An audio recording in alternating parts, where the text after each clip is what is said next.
Assalamualaikum warahmatullahi wabarakatuh, anak-anakku semuanya.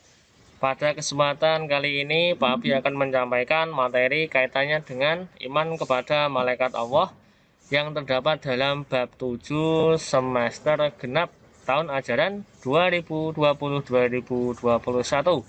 Semoga kalian senantiasa mendapatkan kesehatan, kelancaran, dan keberkahan dalam setiap menjalankan kehidupan sehari-hari dari Allah Subhanahu wa taala. Amin Allahumma amin. Langsung saja kita menginjak materi selanjutnya. Dalam kali ini, Pak Abi harapkan kalian dapat meningkatkan keimanan kaitannya dengan malaikat. Yang selanjutnya menjelaskan arti beriman kepada malaikat, menjelaskan tugas-tugas malaikat apa saja. Indikator dalam materi kali ini ada 7. Yang pertama, menjelaskan pengertian malaikat itu apa, ya, dari apa, terbuat dari apa, dan bagaimana. Kedua, menjelaskan arti beriman kepada malaikat Allah. Beriman itu apa toh? Kenapa kita harus beriman kepada malaikat Allah dan sebagainya. Yang ketiga, menyebutkan dalil nakli tentang malaikat Allah. Dalil yang bersumber dari Al-Quran. Yang keempat, menjelaskan jumlah, nama-nama, dan tugas malaikat. Jumlahnya berapa, nama-namanya siapa saja, dan tugasnya apa saja. Nanti kita akan belajar bersama-sama. Yang kelima, menjelaskan sifat-sifat malaikat. Sifat-sifat malaikat itu apa saja. Yang keenam, menjelaskan perbedaan malaikat dengan makhluk Allah lainnya. Yang ketujuh, menjelaskan keterkaitan tugas malaikat dengan perbuatan manusia, ya, terutama kita sendiri. Lanjut. Iman kepada malaikat yang kita bahas ini ada 6 poin, ya. Yang pertama, pengertian iman kepada malaikat. Yang kedua, kaitannya dengan dalil iman. Yang ketiga, nama dan tugas malaikat. Yang keempat, sifat-sifat malaikat itu apa saja. Yang kelima, perbedaan malaikat dengan yang lainnya, termasuk dengan manusia, dengan makhluk Allah tumbuhan, dengan makhluk Allah yang tidak terlihat seperti jin, iblis, dan sebagainya. Yang terakhir, beriman atau hikmah beriman kepada malaikat. Lanjut. Yang pertama, arti iman dan beriman. Iman itu percaya, yakin, ya. Ketika kita iman kepada malaikat, berarti kita yakin bahwa malaikat itu ada walaupun tidak bisa dilihat. Yang kedua, beriman, mempercayai dan meyakini. Jadi ketika kalian sudah iman, maka kalian menjadi orang yang beriman karena kalian sudah percaya bahwa malaikat itu ada. Lalu malaikat sendiri itu adalah makhluk gaib. Gaib yang tidak terlihat, tidak bisa dilihat dengan mata. Yang kedua, diciptakan dari cahaya atau nur dalam bahasa Arabnya, ya. Jadi malaikat itu diciptakan oleh Allah dari cahaya. Yang ketiga, memiliki tugas tertentu dari Allah. Jadi beberapa malaikat yang jumlahnya ribuan, yang kita wajib imani hanya 10, itu memiliki tugas tertentu dari Allah. Nanti kita bahas bersama-sama. Selanjutnya, malaikat adalah makhluk gaib yang diciptakan dari cahaya untuk melaksanakan tugas tertentu dari Allah. Beriman kepada malaikat, mempercayai, meyakini adanya malaikat Allah merupakan makhluk gaib yang diciptakan dari cahaya nur untuk melaksanakan tugas-tugas tertentu. Ini dalilnya atau landasan hukum dasarnya terdapat dalam Al-Quran surat Al-Fatir ayat 1. Bismillahirrahmanirrahim. Alhamdulillahi fatiris samawati wal ar ja'ilil malaikati rasulan auli ajnihatim masna wa salasa wa ruba'. Segala puji bagi Allah, pencipta langit dan bumi, yang menjadikan malaikat sebagai utus-utusan untuk mengurus berbagai macam urusan, yang mempunyai sayap masing-masing, ada yang 2, 3, dan 4. Selanjutnya,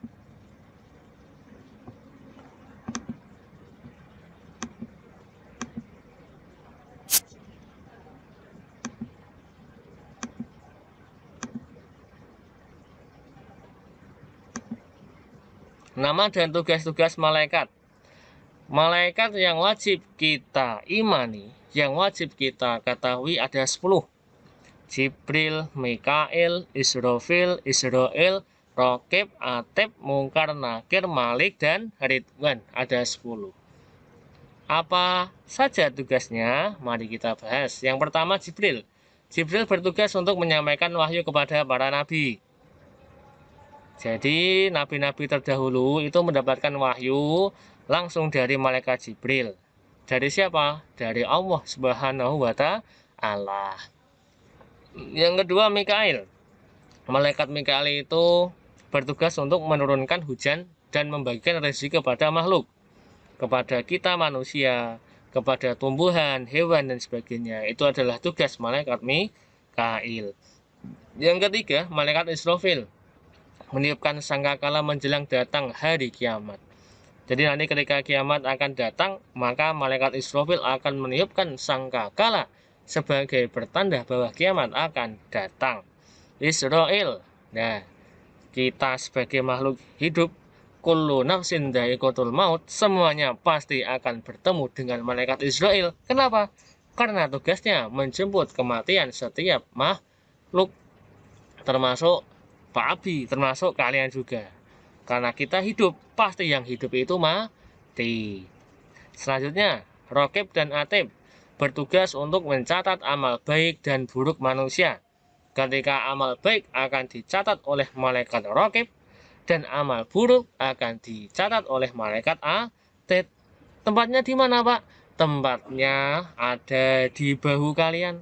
Ketika bahu kalian kiri ini selalu diawasi oleh malaikat Atid dan di bahu kanan kalian selalu diawasi oleh malaikat Raqib.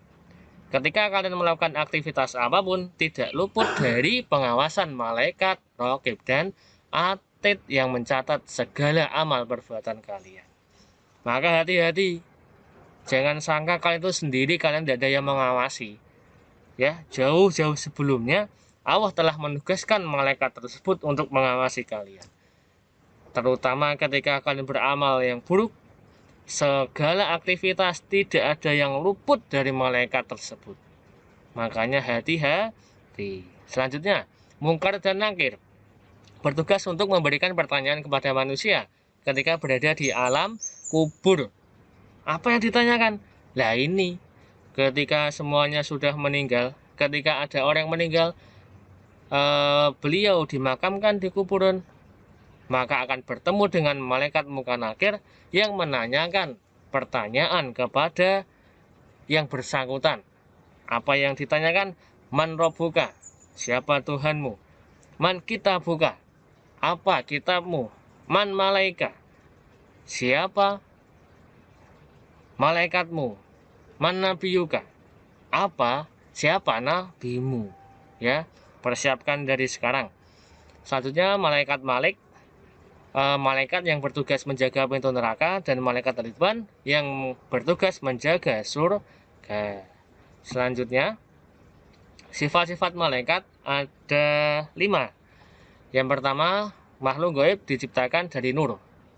Yang kedua, selalu taat dan patuh pada perintah Allah, tidak pernah membanggakan dan mengeluh, senantiasa menjalankan perintah Allah. Yang ketiga, tidak berjenis kelamin laki-laki, wanita maupun pria, ya, tidak punya jenis kelamin laki-laki. Yang keempat, bisa berubah wujud seperti yang dikehendaki, bisa menjadi manusia, menjadi hewan, tumbuhan, dan sebagainya. 5, tidak terikat oleh dimensi, jarak, dan waktu. Itu namanya malaikat. Selanjutnya, sifat malaikat juga dijelaskan dalam hadis yang diriwayatkan oleh Muslim. Bismillahirrahmanirrahim. Khuliqal malaikatu min nuri wa khuliqal jannu min mariji min nari wa khuliqal adamu mimma wasifa lakum. Rawahu Muslim. Artinya apa, anak? Malaikat itu diciptakan dari nur atau cahaya, jin diciptakan dari nyala api, dan Adam, manusia, diciptakan dari apa yang telah diterangkan kepadamu, yaitu Nah, selanjutnya, perbedaan malaikat, manusia, dan jin. Nah, di sini ada perbedaan ketiga makhluk tersebut. Yang pertama, dilihat dari penciptanya. Malaikat diciptakan dari cahaya, manusia dari apa anak-anak? Tanah, jin dari api.